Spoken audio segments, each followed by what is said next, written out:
Good morning to you. I'm trying to learn. You take a day off and you forget everything that you've ever known. Hi, everybody. Maybe it's just the age. I'm not sure. Dan Gresham here. Welcome into Mi Casa. Well, the camera is kind of all wonky today, too. I don't know. Let me just kind of straighten up your world for you a little bit there. Maybe we've gone too far. But anyway, a little bit better. Good morning to you. It is the 29th day of November for 2021. Hope you are getting back into the swing of things.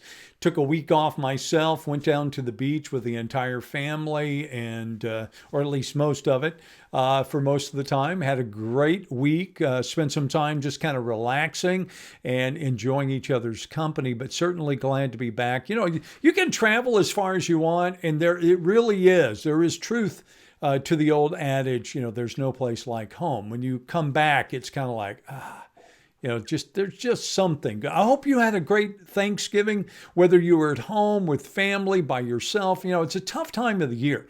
You start getting into the holidays, and everybody makes the assumption, if you're spending it with your family, that everybody else is too. And that's just not true. There are a lot of people that are going through some very tough times. You may have lost a loved one this year. And if that's the case, reach out, during this time of the year and help other people, get through this time as best you can. Don't forget, this is a Facebook Live, so you can comment just like you do on any other Facebook post that you see. And let's see if we can get some going this morning so you can see what I'm saying. Let's get rid of one thing and replace it with another. That ain't it. Wow, Dan, how quickly you forget. There we go. Joanna, good morning to you. Also, Carol is up this morning. We had a great Thanksgiving. Hope you did too. David Peru, good morning. Did have a great Thanksgiving. Hey, Jason Carey, hope you're doing well. Hope you enjoyed your Thanksgiving. And again, let me slide that on out a little bit. Let's see if that doesn't make it a little bit easier for you to be able to see what's going on. So again, post up your thoughts, comments, say good morning, tell me where you're watching from. Doesn't matter to me. If I don't read your posts during our lives, don't worry about it. I read every single one of them during the day.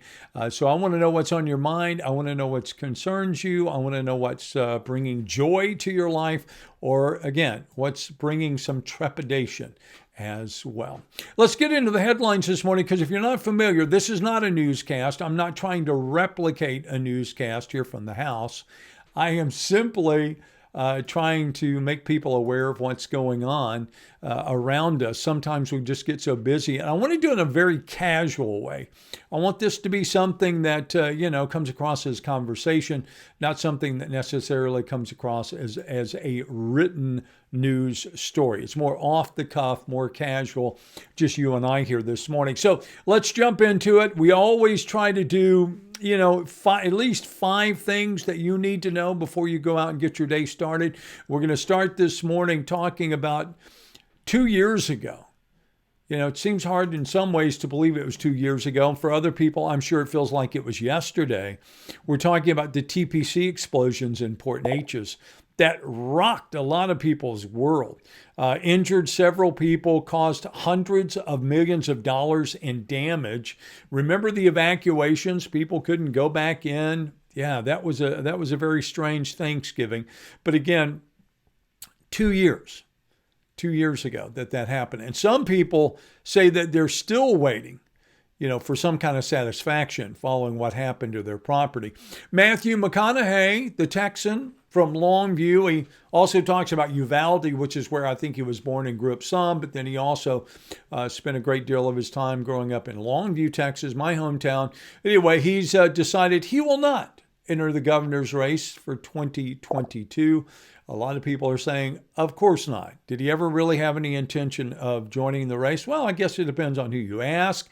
He said he had thought and or considered running, but on further consideration, he felt like now was not the time to jump into politics, but will instead continue to back entrepreneurs, businesses, and foundations that he believes are worth his time and effort. Did not rule out getting into politics later on, simply said it ain't going to happen right now. Also this morning, The question becomes, as we head into these colder months, has the state of Texas done enough to ensure we will not go through another deep freeze situation this winter? Well, this is Texas Tribune. This byline goes to Mitchell Furman. And Mitchell also has help from others, including John Shoup from NBC News. You can go in and read the story. It's based out of Midlothian. It was a partnership between the two, but it's a very in-depth, good story that speaks to the issue that we faced last winter that left, 200 people dead? And a lot of people wondering what they were going to do to stay warm. And their essential take on this is that there just really hasn't been enough done to fix the power grid. He goes in depth. They talk about a couple of companies that have a vested interest that are working on it. They go into what's going on in specific cities, including Midlothian, which is up near Dallas. They talk to a number of different. Here's one good quote. Energy experts say Texas grid remains vulnerable largely because newly written regulations allow too much wiggle room for companies to avoid weatherization improvements that can take months and or years.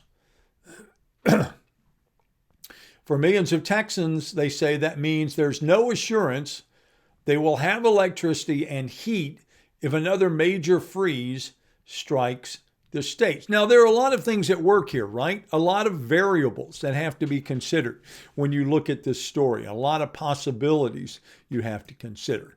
You have to consider, of course, geographical location.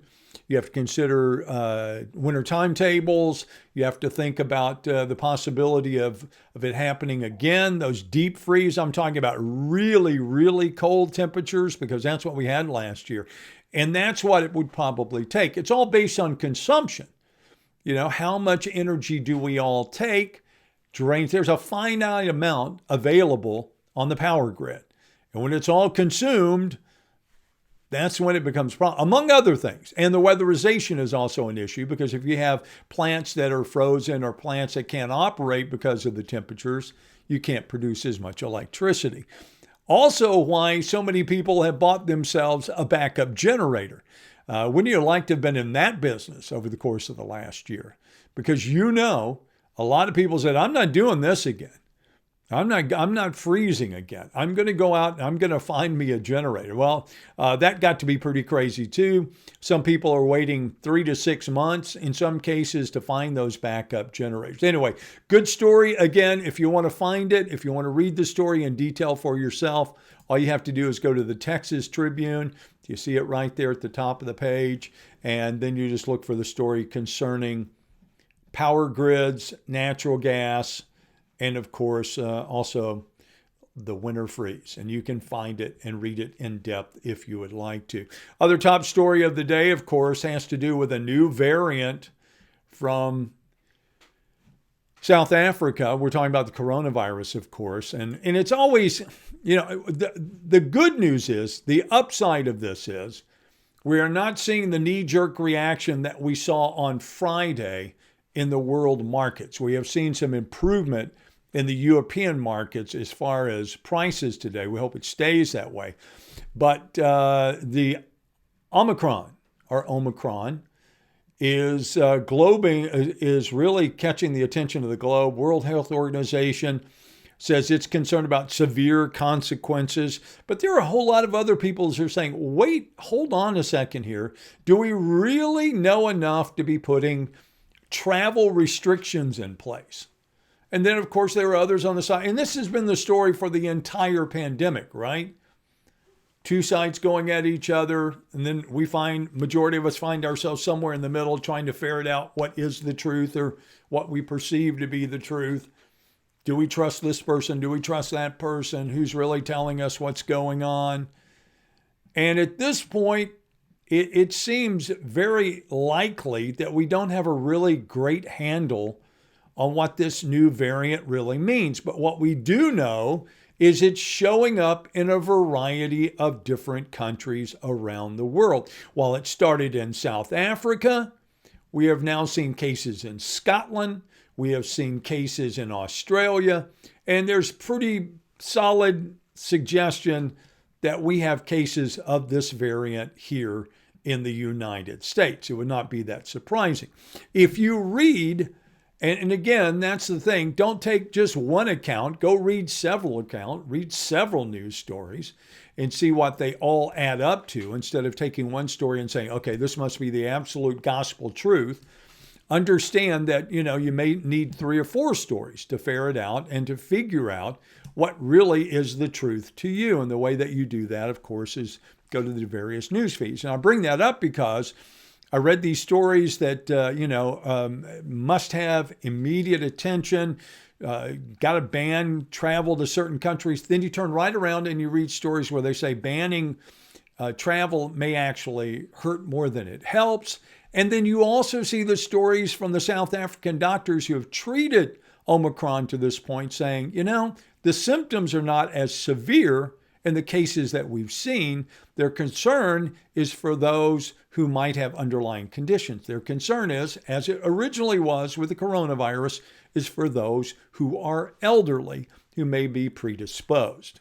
But it does apparently spread more rapidly even than the Delta variant of the virus. Obviously, it does deserve watching, and I think we're going to probably be hearing a lot about it over the course of the next several days and or weeks. All right, let's see what else is on the mind of the folks getting up this morning. Here's Carol saying good morning in Elkhart. Chilly here. Boy, it was chilly here, but more than that, Carol, when I went to work this morning, it was thick fog. I'm talking about pea soup, the kind you don't see all the time.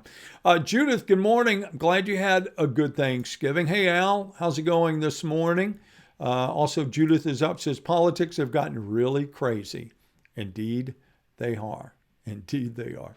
Also this morning, Judith says, well, what are we going to do this year or next? I was spared, but others north of me were not. This is very concerning. She's talking, assume, about the potential problems with the power grid. I think what we do is, if you're really concerned, Judith, as probably we should do in all cases, is that you speak to the people who have the power to do something about it.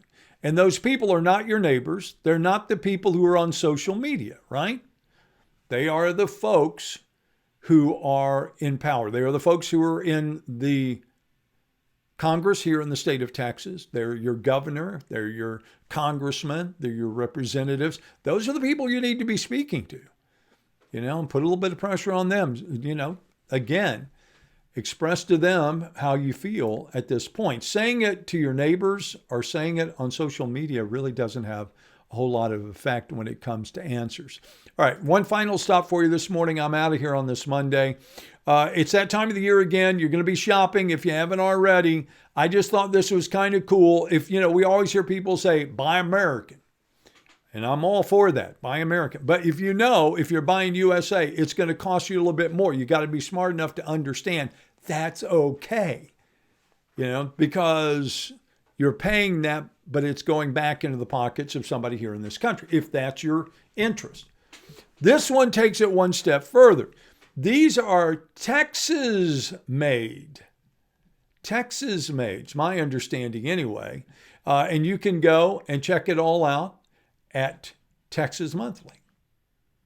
They have 30 ideas sure to please every friend, from the newest Texan to the most stressed out Texan. So I guess it's Texan-centric as much as it is Texas made. But again, that's Texas Monthly as we start. Have you put the decorations up yet? It was interesting. I do basketball for ESPN play-by-play, and yesterday I went and did Lamar and the women playing yesterday at home against Longwood. I walked out of my house and it was kind of fallish decorated. I came back, Christmas tree is up. Boom, it's changed just like that. The magic elf I call Kay did all the work around the house and made it look really nice. And it's very, very Christmassy right now. And then it's my turn to go outside and get all the lights put up, which I'm sure will happen fairly quick. Listen, go out and make it a terrific day. I know you've got a lot to take care of this morning as we get back into the work week, that being the case. Want to remind you, we will be back here bright and early tomorrow morning.